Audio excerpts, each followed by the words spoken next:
This is Spirit Spotlight. Bethune cuts in. Bethune now finds Rodman. Flag stays down. Rodman off the post and in. The first shot of the game produces the first goal of the game, and the Spirit go on top. Your official Washington Spirit source for exclusive interviews, official postgame show, and all things Spirit throughout the season. Here's Bram Weinstein. Let's welcome in the general manager of the Washington Spirit, Mike Krikorian, as we get set for our first broadcast of the Spirit matches this weekend against Angel City FC. Hey, Mark, how are you? Thanks for coming on. It's a pleasure, Bram. Thank you. Thanks for the opportunity to join you today. Let's talk about the team a little bit, and then I want to get your thoughts on the broadcast and the league at large since you've been around it for so long. But let's start with the team. Most goals, most points through this start of a season in Spirit history. To what do you attribute the early success of the team this year? Well, I think we have a really good collective group. Obviously, talented players, a hardworking staff that has great attention to detail. The performance team working in conjunction with the technical staff, helping to get the players be in a good spot physically and obviously emotionally and ready to play. So I think right now we're in a good spot, and the team is playing pretty good soccer. How are you thinking about this so far? Does it feel ahead of the curve? Does it feel like where you thought it might be? How are you thinking about the early season success? I think it's kind of what I hoped it would be. We've had our ups and downs. At 6-3, you kind of look and appreciate the successes, but also understand that it's not going to be perfect. It's not going to just start and have a clear path to the playoffs and then beyond. So there will always be bumps in the road. And with such a new team and a new staff and new philosophy of play and all of that, we knew that there would be a bit of a learning curve in all of it. But I think all the players and the staff have done a really good job of adjusting and accommodating to the changes. Yeah, I want to ask you about a number of those items, but let's start back in the offseason. You made a couple of major trades at the draft, a couple of key pieces off the championship team from 2021. Sam Staub was traded. Ashley Sanchez was traded. You ended up getting draft picks who have had major roles here, and in Croy Bethune, an amazing rookie season. How difficult was it to make those moves at the time? Yeah, it's really hard.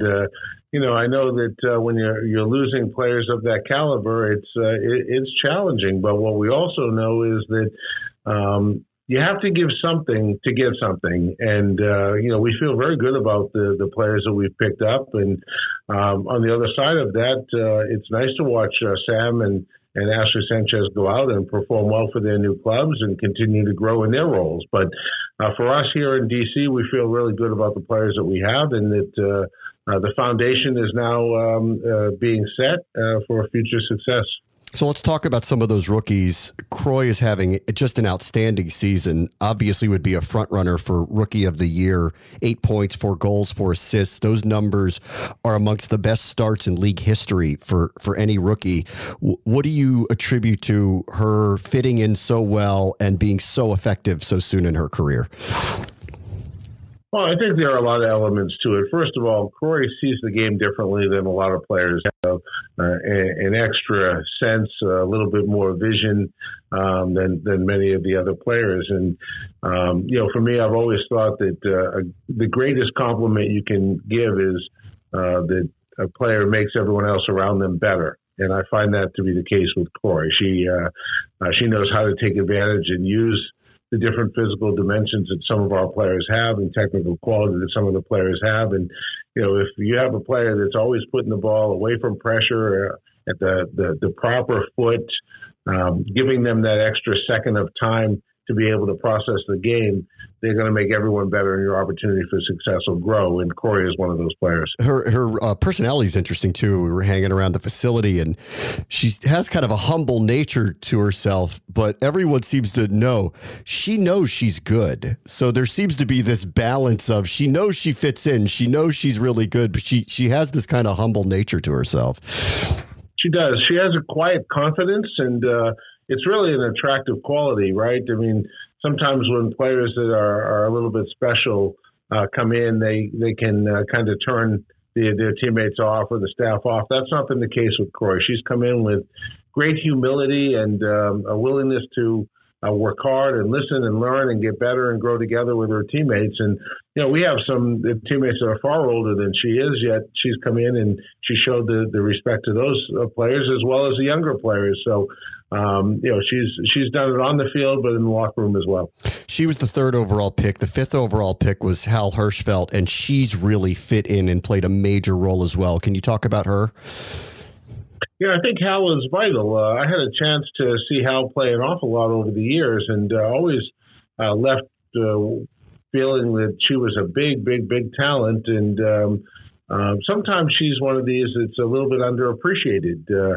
I understand that up till now she hasn't had much opportunity with the national team, and it's a little bit surprising to me because I've always thought that she had all kinds of different dimensions to her game, and her physical quality, with the technical ability as well, her toughness, her willingness to make all those extra recovery runs and help her teammates out, I think are going to continue to make her very successful. But we knew that we had a special one in her, and I'm just glad that for both Kroy and for Hal that they've showed their quality as early on as they have. And the last one, Kate Wiesner, who actually dealt with some injuries early in the season, has kind of made her way back. She's really gotten into form here. I think you saw this during the road trip with her. What have you made of her impact here early? Yeah, during preseason, I thought she was really good, really, really good. And then she, of course, suffered that injury in the first number of minutes in the opening game in Seattle, and then missed quite a bit of time because of it. And I don't think we've seen the best of her yet. You got a little bit of a taste of it in these most recent games, but I think that as she plays herself back into fitness and full health, that she's going to be another one that's going to be in and around the national team. This is a really interesting season. You have an interim head coach who's implementing a new system with a lot of young players, and yet it's kind of come together so far. I mean, how have you kind of thought through implementing new system, changing the makeup of the roster, new coaches coming in the middle of the season? How have you kind of thought through the entire process here? Yeah, I think if you have a collection of flexible thinkers that want to achieve, then the possibility for success is far greater. And there was a lot of homework that was done in both draft selections and the addition of players, as well as the coaching selection. So, the hope is that you get it right. You don't always get it right, but when you do get it right, it comes together and you have a good, solid foundation to build upon. And I think that we are establishing that foundation right now. And you do have the Barca manager coming in later this year. Why Jonathan Giraldez? Why was he the choice for the Spirit moving forward?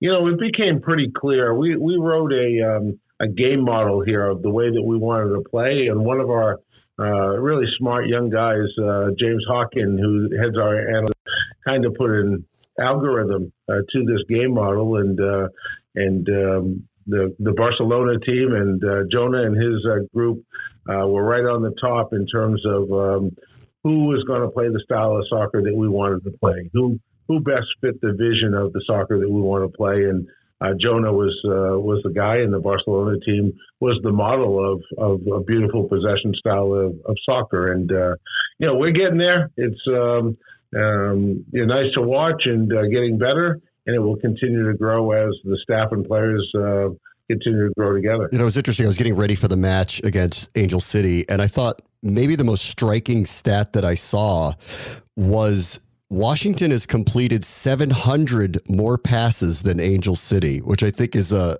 kind of a testament to the style of play. But 700 in 9 matches, it really is astounding that it's kind of taken this way. Yeah, as you know, Bram, there's a lot of ways to play the game and to be successful. And, some are more interested in playing a more direct style that can be really effective also. I think that we're seeing some teams in this league that are playing that way that are effective, but that's not really the vision that we have here in Washington. And we want to play the beautiful game and those statistics will certainly bear that out. But I also think that at the end of the day, the statistic that matters the most is, the wins and the losses. We talked about the new players. Let me ask about just one carryover with you, which is Trinity Rodman, your star forward. So she also is playing with a lot of new teammates, playing in a new style. How did you think about her role evolving as all these changes were happening around her? Well, I think that, Trin is such a talent. You can play any style you want. She's still going to stand out and she's going to look good. She's a top-level player and continuing to grow and get better every day. I didn't have any real concern about her fitting into this new philosophy of play and style of play and so on. And I think, as everyone has seen, she's fit in very well. Okay, last thing. Now that you are where you are, near the top of the standings, extremely competitive, have your expectations for this particular season changed at all? Not for me. I've looked at it and thought that we've built a really good roster, and there'll be more help on the way here in this summer window. But I think that the goal is get ourselves as high in the standings as we can, with the idea of getting into the playoffs and then doing the best we can from there. So, at the end, everyone's measured by wins and losses and championships and so on. But, with Michelle Kang as the owner here, she's such a big picture visionary. While we're all impatient and we all want this success to come overnight, we know that if we build it properly, then there'll be the opportunity for long-standing success. All right, last thing. I don't know how you are on game day, but we'd love to have you in the booth. Now that we're launching this partnership to air the games on ESPN 630, we hope you stop by sometime and come by. That sounds great, Bram. I appreciate the invite, and let's circle back and we'll find the time to get together in the booth. Mark, thank you so much for the time. Appreciate it. Thank you. Bye. This has been Spirit Spotlight, an official presentation of the Washington Spirit Radio Network. Listen live every Friday afternoon with Bram Weinstein at 3:40 on ESPN 630 in DC and anywhere from the ESPN 630 app.